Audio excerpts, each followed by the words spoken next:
Hi. So in this brief video, I just want to go over a little bit about your research paper assignment and give you some tips that I think might help you as you start to think about your research proposal. So for this class, you have to write a short research paper, 4 to 6 pages. And this research paper is inspired by the book Melanchthon's Choices. So in that book, Camille Townsend writes that Melanchthon's Choices, it's not a biography because that's not really possible. We don't have enough documents authored by Melanchthon or that are about Melanchthon that would enable us to do that. But it is instead a book about context. What that means is that Camille Townsend, to understand why Melanchthon behaved the way she did, has to explore the wider world that Melanchthon lives in to try to answer her questions about her, right? So I want you to do something very similar. Throughout the textbook that we have been reading, Latin America in Colonial Times, they introduce several people and they tell you a little bit about their lives. I'm sure you've noticed this. Like in the reading for this week, for example, you're going to read about a woman who was once a nun and then becomes a conquistadora. You'll read about people who are charged with witchcraft. You'll read about indigenous women who leave behind amazing inheritances for the Catholic Church, etc.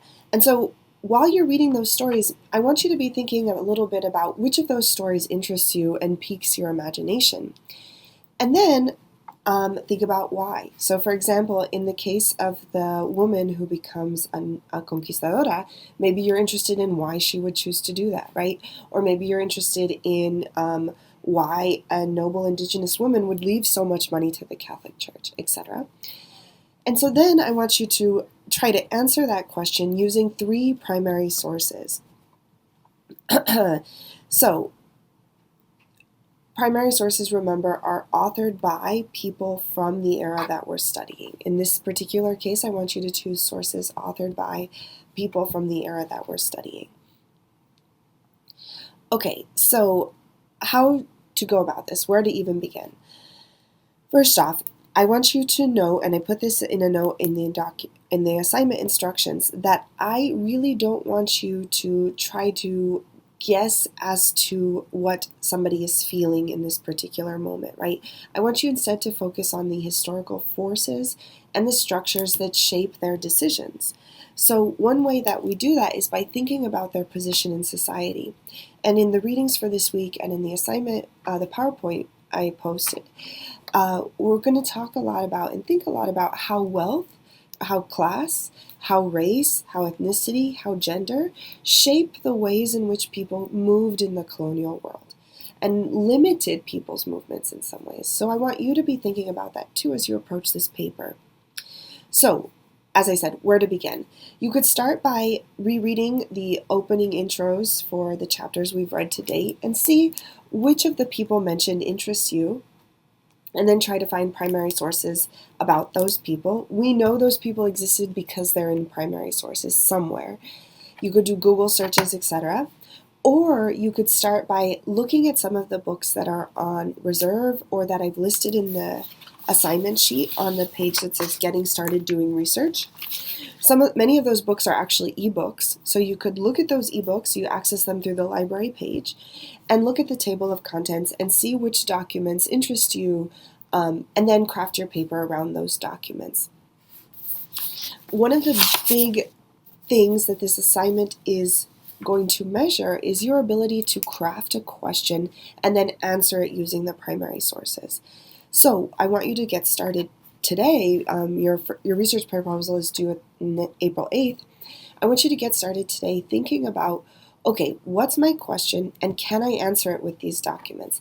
And if I can answer it with the documents that interest me, what question can I answer with the documents that I have? If you have any problems with this is the hard work of being a historian. If you have any problems with this, you really got to reach out to me and I can try to help you, okay? So get started now. You have 2 weeks to come up with your project proposal, and I can be an important resource. So I have some pretty clear guidelines about what I want in your research proposal. Make sure to read it. It's supposed to be 250 to 350 words. I want you to think about who you're interested in and what you want to understand. I want you to think about the person's position in colonial society, so their race, their gender, their ethnicity, their job, etc. I want you to identify 3 things like that, 3 aspects of their identity that might shape their behavior. And then I want you to explain at least 2 of the sources that you found so far. So remember, for the paper itself, you need 3. For the proposal, you only need to have 2 to show me what you're working with. Okay, on April 15th, you're going to have a primary source analysis due. That is going to follow a worksheet that I'll post at the end of this week. And then you'll have your research paper due on May 4th. Quick note, I am happy to read a rough draft so long as it's submitted by April 25th. I need time to read it and get it back to you so that you have time to make those changes. On the second page of the assignment, like I said, I have several books that you might use as you think about your research. I want you to also note that for this paper, I want you to use Chicago-style formatting. And so I've included a website that goes into detail about how Chicago-style footnotes work. If you have questions, please let me know, and I'll also post a PowerPoint to walk you through that. And then the last aspect of the assignment is, what are some examples of people I could research? So this is important because say you have no idea where to move forward. I've put some people here who I know you can find primary sources on and whose lives I think are interesting. Sor Juana Inés de la Cruz was a nun who was forced to give up her intellectual pursuits, her scientific and mathematical studies, as a result of the era that she lived in and ideas about what women were capable of and what nuns were able to do. There's also Mustafa Azemmour, who's also known as Estevanico Dorantes, who was a black conquistador. So your question might be, like, why did he participate in the conquest? You'll see I put Tecuichpotzin, the daughter of Montezuma. Again, you could ask, why did she behave in the way that she did, right? And answer that with documents.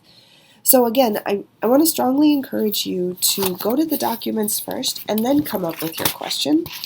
And I also want to strongly encourage you to meet with me. Please take advantage of my office hours. Send me an email. Sign up on Calendly via the link on Blackboard. I'm happy to help you.